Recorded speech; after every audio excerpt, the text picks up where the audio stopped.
His name may be Chris Sale, but Boston just paid full price for him. Sorry, on Friday afternoon, news broke that the Red Sox and Sale agreed on a contract extension with their ace lefty, with ESPN's Jeff Passan reporting terms of 5 years and $150 million, keeping him off the 2020 free agent market. It's a hefty chunk of change for one of baseball's best starters, but what does it mean for both Boston and the league as a whole? Here are 4 thoughts on the dominoes knocked down by Sale's decision. 1. No Sale on Sale. With this new deal, Sale vaults into the upper echelon of salary for players. His total contract isn't what is notable. $150 million doesn't get him inside the 20 biggest active deals, or even one in his own rotation. That honor belongs to David Price and his $217 million packed, but by average annual value, he's now elite. At $30 million per year, he's now tied with Max Scherzer for the 8th highest AAV ever in Major League history. Among starters, he trails only Zach Greinke, $34.4 million, Price, $31 million, and Clayton Kershaw, $30.7 million. That's quite the company to keep, and given how good Sale has been, it makes sense. A 7-time All-Star and owner of the highest strikeout per 9 rate in baseball history, Sale is one of the best power pitchers ever to take a mound.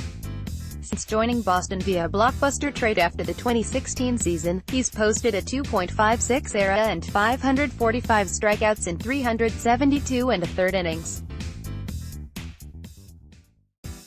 Since becoming a full-time starter in 2012, his 143 ERA is second only to Kershaw among all pitchers in that span with 1,000 or more innings thrown. The spindly southpaw is a perennial Cy Young favorite, though always a bridesmaid. He's finished in the top 5 of the voting the last 6 years, and was runner-up in 2017, but never won it, and the undisputed ace of Boston's staff. He even recorded the final out of last season's World Series, clinching the franchise's 4th title since 2004. All of these are good reasons to pay Sale. What makes this outlay surprising, though, is his age and durability. On the former front, Sale turns 30 in 1 week, and the history of pitchers holding up past that round number isn't a great one. In terms of the latter, he's coming off a season in which he made just 27 starts and threw only 158 innings, just 17 of those coming between the end of July and the start of the postseason, due to shoulder troubles. A healthy Sale is one of the most dominant forces alive, but given his Gumby on a diet body and a pitching motion that looks like wind chimes being tossed about in a hurricane, it's anyone's guess as to how long that'll be the case. Still, you make exceptions for great pitchers, and that's Sale. Nor did the Red Sox have much of a choice here. The rotation aside from him is Price, the acceptable Rick Porcello, talented yet inconsistent lefty Eduardo Rodriguez, and hard-throwing yet oft-injured righty Nate Eovaldi. With both precious little internal depth to replace Sale and a free agent class quickly losing all its stars, more on that later, President of Baseball Operations Dave Dombrowski's hands were tied. That's going to have consequences for the rest of Boston's future. Speaking of which, too. Who's the odd man out in Boston? With Sale locked down, the question now is what happens with the rest of Boston's core. His new contract likely won't be made official until after opening day for luxury tax reasons, and that's important for Boston, which has the biggest payroll in baseball, $222 million, and is one of just 3 squads currently over the tax threshold. Ordinarily, that results in a pretty minor penalty, but as a repeat offender several years running, the Red Sox will be paying 50% on every dollar over the $206 million limit for this season. That will almost certainly extend into 2020 and beyond, as the cap is barely budging up to $208 million. Boston is already on the hook for $109 million in guaranteed salary next year before Sale is factored into the equation. Add in a dozen arbitration-eligible players, and you're creeping toward $200 million before making a single addition or retaining any key free agents. That last part is crucial, as Sale wasn't the only big name the Red Sox were set to lose next winter. The potential butcher's bill also includes shortstop Xander Bogaerts, Porcello, and possibly all-star slugger J.D. Martinez, who can opt out at the end of the season. In Martinez's case, it would mean foregoing the 3 years and $62 million still left on his contract after 2019, but given his brilliant 18 campaign and whatever he does this season, he could stand to make more if he tries free agency again. Albeit at age 32 and as a bad defensive outfielder, how the Red Sox triage that trio is complicated. It's hard to see ownership digging up the money for yet another 9-figure extension, almost certainly what it would cost to keep Bogaerts, after a winter in which they retrenched significantly. Boston's bullpen is so thin that Jenry Mejia, who's been suspended 3 times, had a permanent ban reversed and hasn't pitched in the majors since 2015, has a decent chance to make the opening day roster, and yet the front office still wouldn't pay to bring back all-star closer Craig Kimbrell. Dombrowski and company may simply elect to let Bogaerts, Porcello and Martinez test the waters. If nothing else, Sale's extension showed that he was the pending free agent most important to the front office, with principal owner John Henry pointedly refusing to make the same mistakes that cost the team former lefty ace John Lester. But all of those conundrums pale in comparison to the biggest decision the Red Sox face: what to do with Mookie Betts. The defending AL MVP is under contract for 2019 and 20, but the latter is his final year of arbitration before free agency beckons. And if you think Sale cost a fortune, then Betts, especially fresh off the mammoth sums given to Manny Machado, Bryce Harper, Nolan Arenado and Mike Trout, it is going to command the GDP of a small Asian nation. Boston's front office hasn't made any progress in locking up Betts long-term. He rejected an 8-year, $200 million deal from the team after the 2017 season, and he's only gotten more expensive since then.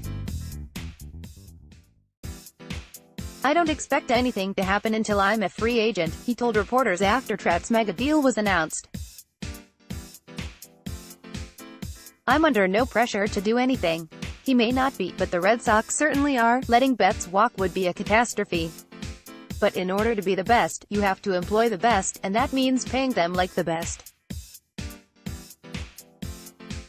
It's going to be an expensive challenge for Boston to keep this championship band together, but with the equally powerful Yankees and Astros looking to dethrone them, ownership may have no choice but to spend like no team ever has before. 3. Who else is going to get paid? Sale's contract will have a ripple effect outside of Boston, too, about 200 miles south, to be precise, where the Mets remain in a stalemate with their ace, Jacob deGrom.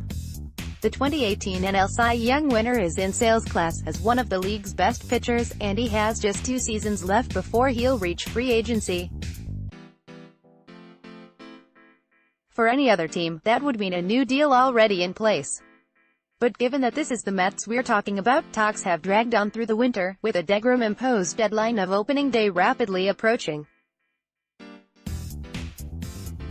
According to SNY's Andy Martino, the righty is looking for a deal exactly the size of Sale's, 5 years, $150 million, but the team apparently has yet to make him a formal offer. Sale's extension probably isn't going to make these talks any easier. Regardless, deGrom isn't the only pitcher who will be looking for a bigger payday after Sale's score.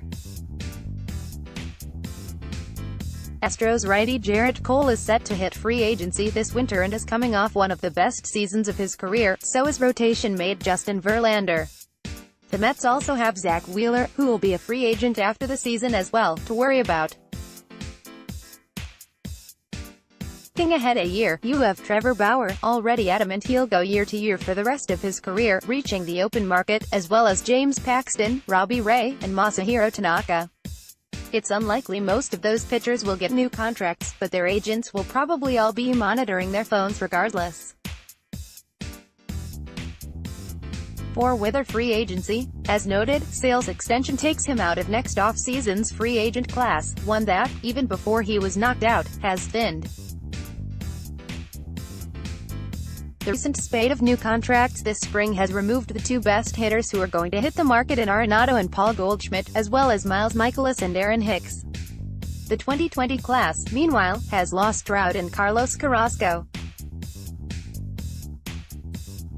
There are still big names available. Next winter brings us Bogarts, Cole, Verlander, Madison Bumgarner, Anthony Rendon, Josiel Puig, and Chris Davis, among others, but seemingly fewer and fewer players are making it to free agency. Given the financial state of the game and the fear of a work stoppage when the current collective bargaining agreement expires after the 2021 season, it's unsurprising that a number of players are choosing to get paid now. Even the elite ones like Sale, Trout and Arenado are passing on the opportunity for almost certainly more money than even these huge contracts will pay them. The effect of all this is multifold. First, it drastically limits how much teams can improve themselves every offseason, which increases the stratification of the league. Second, it leaves only mid-tier players available in free agency, and those are the players that teams are already least willing to spend to get. Third, these new extensions will be the comps going forward for just about everyone, and since extensions are by and large team-friendly agreements, the ceiling of how much a player can earn is being lowered, which further hurts free agents. As I wrote yesterday with regards to Blake Snell's extension, owners have long sought to destroy our reign in free agency. It turns out that the best way to do it was create a system in which players are squeezed financially from day one of their careers, and then simply pick them off with extensions, making sure they never reach the open market in their primes. That won't hurt guys like Trout or Arenado or Sale, but it crushes the non-elite options. Nor does it make for a particularly fun or interesting off-season for the fans. The hot stove used to sizzle on the regular over the winter, but it's gone ice-cold the last 2 years. That can only hurt the game, even if the owners are reaping the financial rewards.